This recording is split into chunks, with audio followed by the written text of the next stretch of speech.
Welcome to episode 152 of 10 Minute Record Reviews. This time I'm going to talk about the Rolling Stones' classic record from 1980, Emotional Rescue. And I have here the 1980 first Canadian pressing, which, is nothing to write home about, but is okay. This is part two of what I consider to be the trilogy of their last three great albums, which begins with Some Girls in 1978 and concludes with Tattoo You in 1981. There are two significant pieces of Stones' history leading up to this album. The first and most significant of those happened in Canada, and it was, of course, Keith being busted for heroin in Toronto in 1977, which nearly led to him being incarcerated. In February 1977, Keith, Anita Pallenberg, and their son Marlon had flown into Toronto, and the cops had found some hash and some traces of heroin in Anita's bag. She was arrested, charged, and released on a promise to appear. 3 days later, the Mounties and the Ontario Provincial Police jointly raided the Harbour Castle Hilton, the hotel in Toronto where the Stones were staying. The warrant was actually to search Anita's room, but she didn't actually have a room under her own name. She was, of course, staying with Keith. Arguably contrary to the terms of the warrant, they then searched Keith's room, and there they found an ounce of heroin. An ounce of smack is, of course, a fair amount, but this was basically Keith and Anita's personal stash. Nevertheless, Keith was charged with possession for the purpose of trafficking, which is a much bigger deal than possession, obviously, and in Canada at the time under the Narcotics Control Act carried a potential sentence of 7 years to life imprisonment. Keith gets out on $1,000 bail. He has to stay in Canada for a while because his passport's been withheld, but then he's allowed to go to the States for rehab. This is all a pretty big deal for the Stones, even in light of their prior brushes with the law. Keith himself had been involved in a variety of weapons and drugs incidents in the early to mid-1970s, but this was a trafficking charge which put the future of the band in real doubt because, of course, if you can't tour, you can't sell records, and the Stones were in the middle of talking to Atlantic and MCA and RSO about record deals and distribution deals at the time, and a lot of those negotiations were heavily affected by this court case. After the arrest, while Keith was still out on bail in Toronto, the Stones, of course, played their famous set, the Elmo Campbell Lounge. At that gig, the Prime Minister's wife, Margaret Trudeau, was in attendance, which led to a tragicomic, long-running moral panic in Canada about her association with the Stones, both in Toronto and then later on at Studio 54 in New York. Keith goes to rehab. The trial's delayed for 18 months, kind of this limbo period. But the other major development leading up to Emotional Rescue happens at this time, which is the Stones get their shit together in early 1978 and go and record Some Girls, the album which really is their creative revitalization after kind of coasting on cruise control through much of the middle part of the 1970s. That album was a huge success, and it restores the Stones to their rightful place in the rock hierarchy. And Keith's criminal justice odyssey also comes to an end in the latter part of 1978 in October. The trial is finally held. The prosecution has persuaded the police that trafficking is probably not the appropriate charge, so it's been dropped to possession. Wisely, the judge in the case decided on no jail time. And famously, because a Stones fan from Toronto, a woman called Rita Bedard, who was blind, had testified on Richard's behalf at his trial, the judge orders them to do a benefit concert for the Canadian National Institute for the Blind, which the Stones duly do in 1979. The album was produced, as usual, by Mick and Keith, the Glimmer twins, and just like Some Girls, it is largely the core members of the band. There are some collaborators here, but for the most part, it's just Mick, Bill, Keith, Ronnie, and Charlie.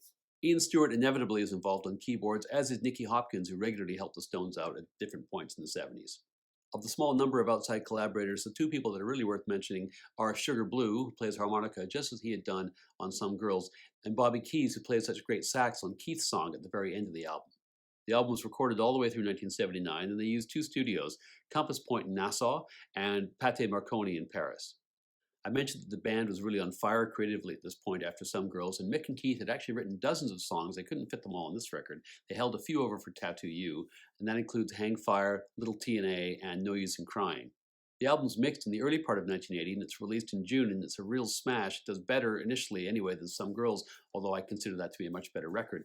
This one goes to #1, and there are 3 different singles which charted, including the title track, Emotional Rescue, which goes to #3. Side 1 starts off with Dance Part 1, which is very much a piece of continuity with the previous album, Some Girls, and this is first and foremost a dance track. It's a disco song. It's got a wicked bass riff in particular, which I think owes a lot to people like Bernard Edwards of Chic. Anyway, great start, and if you like the Stones disco stuff, it's excellent. If you don't, well, I don't know what to tell you. But don't despair, rock and roll crowd, because the very next song is Summer Romance, which is a rocker. It's a bit of a sleazy tune with a sleazy lyric about a dirty old man winding up a bit of a tawdry affair.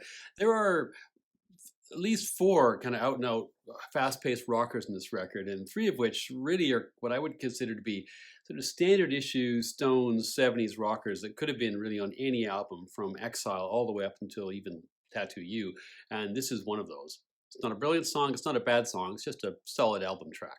Next song is Send It To Me, which tends to divide opinions depending on what you think about the Stones as a reggae outfit. Stones, of course, had become big reggae fans in 1973 after they'd recorded Goat's Head Soup in the Caribbean, and this is probably their best attempt at the genre, although it's not something they would ever make their stock in trade, and that's a good thing. Mick is doing this sort of quasi-Jamaican accent. Again, there's this period of time where people like Mick Jagger and Sting and Robert Plant were all adopting basically black accents, I guess to sound more credible. It just doesn't wear particularly well with the passage of time. Setting that aside, the lyric is pretty funny. It's quite well done after a fashion. They never actually played this live, probably because it's not really particularly credible reggae and it might seem a bit goofy for them to be doing on a stage, but I suppose it was fun to do in the studio. Next song is Let Me Go, which, like Summer Romance and Where the Boys Go, is very much a standard issue mid-career Stones rocker. This one I think is the best of those three, not least because of the lyrics, which are great. This is one of the best ever breakup songs. The last track on side one, Indian Girl, is another entry in what at this point in the Stones' history was an expanding catalog of country songs. But the putative Indian Girl in the lyrics is not actually an indigenous woman from the west of the United States, but actually refers to somebody from Central America, because this song is actually about the Nicaraguan Civil War. Recall that Mick was married to Bianca, who was a Nicaraguan and therefore had very strong opinions about that whole scenario. Turning to the music, once again, Mick is doing some kind of bogus Caribbean accent. I'm not quite sure why he's doing that. Maybe he just felt he had to get in the mood. As a ballad, I kind of feel this drags a little bit. It promises rather more than it delivers. The subject matter, I think, is great and interesting, but the song itself doesn't quite live up to that. Side two starts with Where the Boys Go, which is a third of those three kind of mid-career 70s rockers that the Stones have in this album. Again, I think solid but undistinguished. However, I really like Down in the Hole, which is next, and it's a slow blues. The song's really grown on me over the years, and I think it is because of Mick's delivery, and it's probably the song on this album which is the clearest piece of storytelling and of painting a picture. And painting a picture is also what you get on the very next song, which is, of course, the title track, Emotional Rescue. It's a slightly absurd, sometimes hilarious Mick lyric. It's a great dance number. It's full of hooks, musical and otherwise, whether it's the falsetto piece or whether it's this riding across the desert bit or what have you. It's so quotable. It's either everything which was wrong about the Stones in 1979-80 or everything which was right about the Stones in this period. I personally think it's the latter, but you can decide. She's So Cold follows, and that was another big single off this record. This is a generalized complaint, I guess, about frigidity.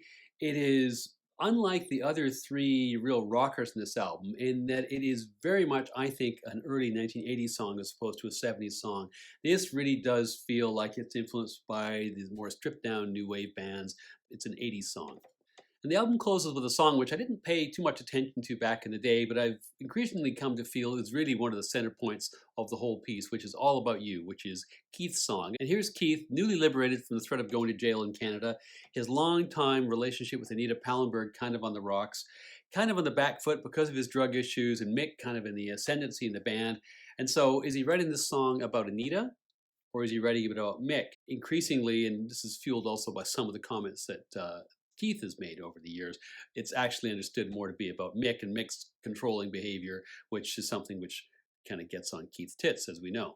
We also know that Keith was quite invested in this song. He plays all the instruments except for the drums, which are played by Charlie, of course, and Bobby Keys plays sax. I think this is a really beautiful song. It invites you again and again to go back and listen to the lyrics and pick out the meaning, and it's a wonderful way to close the record. So this album doesn't really have the range, the wit, the energy, or the excitement to say it's on the same level as Some Girls, but I think it's still a pretty good record. One thing which is remarkable about this record is the full range of musical styles which the Stones were able to pull off here. With the possible exception of reggae, they obviously do a great job with the rock and roll, blues, country, and disco as well. This tells you a couple of things. First of all, of course, what great musicians they are, which we've known for a long time, but also how enthralled they are as a band to all different kinds of black music. They always were, and they remain such. I mean, they are in many ways the most successful tribute band in the history of the world. There are some real highlights on this record, including the title track, which is one of their great all-time tunes. The other songs never fall below the level of strong album track, and I would give this 4 out of 5. It's definitely a must for your Stones collection.